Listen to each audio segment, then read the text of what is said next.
Hi guys, ഞാനിപ്പം എൻ്റെ ഹോസ്റ്റലിലാണ്. എന്ത് ചെയ്യാന്ന് വെച്ച് കഴിഞ്ഞാൽ ഒന്നും ചെയ്യൊന്നുമല്ല. പിന്നെ ഞങ്ങൾക്ക് പരീക്ഷയായിരുന്നു. ഞങ്ങൾക്കിപ്പോൾ ഇൻ്റേണൽ എക്സാം നടന്നുകൊണ്ടിരിക്കുക. ഞങ്ങൾക്കിപ്പം ഒരാഴ്ചയായിട്ടുണ്ട്. 19 തീയതി തുടങ്ങിയ എക്സാമാണ്. 24 തീയതി വരെ ഉണ്ട് ഞങ്ങൾക്ക് എക്സാം, ഇൻ്റേണൽ എക്സാം. അപ്പം ഈ ഒരു മാസത്തിൻ്റെ പ്രത്യേകം ഞങ്ങൾക്ക് അറിയാമല്ലോ. എല്ലാവരും ഇപ്പോൾ ഓണാഘോഷവും പരിപാടിയും. ഞാനിപ്പോൾ അതിനെപ്പറ്റി പറയാൻ വന്നേ.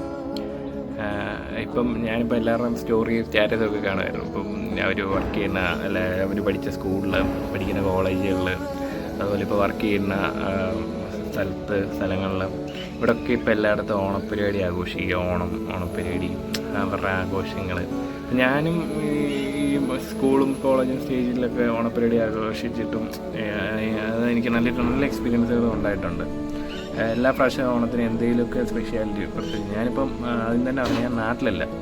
ഞാൻ നാട്ടിലുണ്ടായിരുന്ന കാര്യമാണ്. അതായത് ഞാൻ നാട്ടിലുണ്ടായിരുന്ന സമയത്ത് ഉള്ള കാര്യം. ഇപ്പം ഞാൻ ബാംഗ്ലൂർ, അതാണ് ഞാൻ പറഞ്ഞത്. അപ്പം ഇവിടെയെന്ന് പറഞ്ഞാൽ ഇവിടെ ആഘോഷിക്കുന്ന കോളേജുകളുണ്ട്, സ്കൂളുകളുണ്ട്, അല്ലെങ്കിൽ സ്ഥലങ്ങളുണ്ട്, ഓഫീസുകളുണ്ട്. പക്ഷേ എന്തോ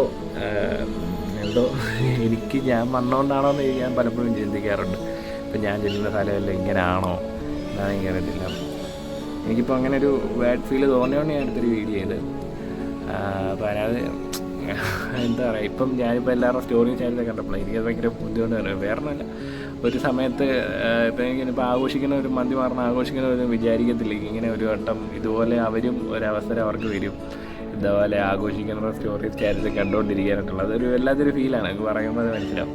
ഇപ്പോൾ എൻ്റെ വളരെ ക്ലോസ് ആയിട്ടുള്ള ഫ്രണ്ട്സും അല്ലെങ്കിൽ ചേട്ടന്മാരും ചേച്ചിമാരൊക്കെ ഇപ്പോൾ ആഘോഷിക്കുന്നതും, ചേട്ടന്മാരും ചേച്ചിമാരും മാത്രമല്ല, അവരന്ന് ആഘോഷത്തിൻ്റെ സമയത്ത് ഞാൻ ആഗ്രഹിച്ചിട്ടുണ്ട് എനിക്കങ്ങനെ സ്റ്റേജ് വരണം. ഇപ്പം ഞാൻ അവരുടെ ആ ഒരു സ്റ്റേജും വന്ന് കഴിഞ്ഞ് ഇപ്പം എൻ്റെ അനിയന്മാരും അനിയത്തികളും അതുപോലെ അവർ എൻ്റെ പ്രായത്തിലുള്ള നാട്ടിൽ പഠിക്കുന്ന അവരുടെ കൂട്ടുകാരന്മാരും ഒക്കെ ആഘോഷിക്കുന്ന കൂട്ടുകാരന്മാരും ഒക്കെ ആഘോഷിക്കുന്ന കാണുമ്പോൾ എനിക്കിപ്പോൾ സത്യം പറയാനുണ്ട്, ഞാൻ വളരെയധികം എൻ്റെ നാടിനെ മിസ് ചെയ്യുന്നുണ്ട്.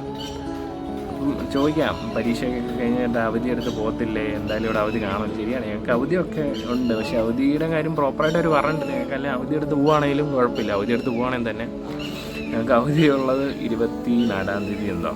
ആ 24 തീയതി ഉള്ള അവധിക്ക് എനിക്ക് പോകണമെന്ന് ആഗ്രഹമുണ്ട്. പക്ഷേ നാട്ടിൽ പോകണമെന്നായിട്ടുള്ള ആഗ്രഹമില്ല. എനിക്ക് നാട്ടിൽ പോകാനായിട്ടുള്ള ഒരു ഇതിപ്പം മാറിയിരിക്കും. ഇപ്പം നാട്ടിൽ പോയിട്ട് ആ ഒരു ടൈമിൽ പോയിട്ട് കാര്യം. കാരണം പള്ളിയിൽ മാത്രമുള്ളായിരുന്നു ഓണാഘോഷം. ഞാനിപ്പോൾ വേറെ ആക്ടിവിറ്റികളൊന്നും ഇല്ലാത്തതുകൊണ്ട്, വേറെ എങ്ങും പഠിക്കുന്നൊന്നും ഇല്ലാത്തതുകൊണ്ട് ഞങ്ങളുടെ പള്ളിയിലെ ഓണപ്പരിപാടി 24 തീയതി കൊണ്ട് കഴിയും. അപ്പോൾ വേറെ എനിക്ക് വേണം ഓണപ്പരിപാടി ആഘോഷമായിട്ടില്ല.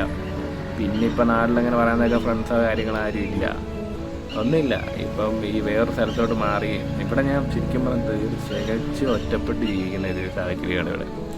ഈ ഒറ്റപ്പെട്ട് ഇവിടെ ഒരു റൂമിൽ, ഒരു ചെറിയ റൂമിൽ, ഒരു കട്ടിലയിൽ രാവിലെ കോളേജിൽ പോകും. കോളേജ് എന്ന് പറയുന്നതൊക്കെ അവിടെ ഒന്നും ഇല്ല, വേറെ അവിടെ പോയി. ഇപ്പോൾ എക്സാം ആയതുകൊണ്ട് രാവിലെ കൊണ്ട് ഉച്ചയ്ക്ക് എക്സാം ചെയ്യുന്നത്, തിരിച്ച് വരുന്നു, ഫുഡ് കഴിക്കുന്നു, കിടക്കുന്നു. ഇത് തന്നെ കഴിഞ്ഞ തിങ്കളാഴ്ച ചെയ്താൽ അതിന് മുന്നത്തെ തിങ്കളാഴ്ച ചെയ്ത് ഇനിയും വരുന്ന തിങ്കളാഴ്ചകളിൽ ഇത് തന്നെ.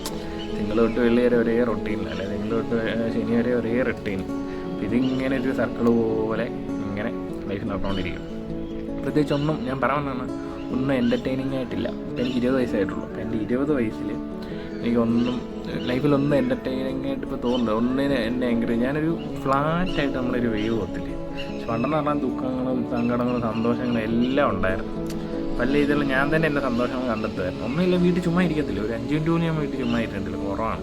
ഇപ്പോൾ എവിടെയെങ്കിലും പോകും, അതുപോലെ ആൾക്കാരും ഫ്രണ്ട്സ്. അപ്പോൾ അങ്ങനെ അടിച്ചു പൊളിച്ച് എനിക്കൊരു മിനിറ്റ് ചുമ്മാ ഇരിക്കാൻ എനിക്ക് ഇഷ്ടമല്ലായിരുന്നു. അങ്ങനെ ഇരിക്കാൻ സാഹചര്യം പറ്റത്തില്ല. എന്തെങ്കിലുമൊക്കെ ഇങ്ങനെ ആവശ്യങ്ങളും, ഇതുപോലെ ഓണാഘോഷം, ക്രിസ്മസ് ആയിക്കോട്ടെ, വിഷു ആയിക്കോട്ടെ, എന്ത് പരിപാടിയാണ് നാട്ടിൽ അടിച്ചു പൊളിച്ച് ആഘോഷം വരുന്നത്. അപ്പോൾ ഞാനിത് പറയാൻ വന്നൊരു കാര്യമുള്ളൂ.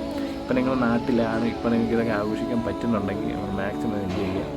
ഇപ്പോൾ വെളിയിലുള്ള പ്രവാസികൾക്കൊക്കെ ആണെങ്കിലും ചിലപ്പോൾ എന്നെ പോലെ ഒറ്റപ്പെട്ട് ജീവിക്കുന്നവർ കാണും. അതായത് നാട്ടിലെ ഒരു കംഫർട്ട് സോണിൽ നിന്ന് മാറി ഇപ്പോൾ ഒരു ഒറ്റപ്പെട്ട് ജീവിക്കുന്ന കുറേ ആൾക്കാർ കാണും. അപ്പോൾ അങ്ങനെയുള്ളവരോട് എനിക്ക് പറയാനുള്ളത്, നിങ്ങളാരും അങ്ങനെ ഇപ്പം നിങ്ങൾക്ക് നല്ല അവസരങ്ങൾ കിട്ടുന്നുണ്ട്, മാക്സിമം യൂട്ടിലൈസ് ചെയ്യുക, അത് ആഘോഷിക്കുക. എനിക്കതേ പറയാനുള്ളത്, മാക്സിമം ആഘോഷിക്കുക, സന്തോഷത്തോടെ എല്ലാം ആഘോഷിക്കുക. എല്ലാവരും ഓണോ ക്രിസ്മസൊക്കെ ആഘോഷിക്കുക. എല്ലാവരുടെ ഓണപ്പരിപാടികൾ വരുന്നു, പലരുടെ കഴിഞ്ഞു, നല്ല നല്ല മെമ്മറീസ്, നല്ല നല്ല ഫോട്ടോസ്. ഈ ഫോട്ടോസ് ഉണ്ടല്ലോ, അതെല്ലാവരും കീപ്പ് ചെയ്യും. എന്തെങ്കിലും പഴയ ഫോട്ടോസൊക്കെ കണ്ടിട്ടാണ് ഇപ്പോഴും ഞാൻ മനസ്സമാധാനപ്പെടുന്നതൊക്കെ. ഞാൻ പേഴ്സണലി എവിടെ ചെന്നാലും ഒരു ഫോട്ടോ ഇങ്ങനെ ക്ലിക്ക് ചെയ്ത രീതിയിൽ, അത് എല്ലാ ദിവസമാണെങ്കിലും. ഇപ്പോഴാണെങ്കിൽ പോലും കോളേജിൽ ഇപ്പോൾ ഫോൺ കൊണ്ടുപോകുകയാണെങ്കിൽ തന്നെ, കാരണം ഫോട്ടോസിന് തന്നെ വളരെയധികം മെമ്മറീസ് ഉണ്ടല്ലോ. അപ്പോൾ എനിക്കിതൊക്കെയാണ് നിങ്ങളോട് പറയാനുള്ളത്. ഇപ്പോൾ എനിക്ക് തോന്നിയിരിക്കും ഞാൻ പറഞ്ഞോളൂ ഇങ്ങനെ വലിയ കാര്യമല്ല. അപ്പോൾ ഞാൻ പറഞ്ഞതാണ് നമ്മൾ ഇപ്പോൾ കിട്ടുന്ന അവസരങ്ങൾ മാക്സിമം നിങ്ങൾ എൻജോയ് യൂസ് ചെയ്യുക. നാളെ എന്തെന്ന് നിങ്ങൾ വിചാരിക്കും. ഇപ്പം നിങ്ങൾക്ക് ഒരു സന്തോഷിക്കാൻ അവസരം ഉണ്ടെങ്കിൽ മാക്സിമം അതിനെ ഓർത്ത് നിങ്ങൾ സന്തോഷിക്കുക. താങ്ക്സ്.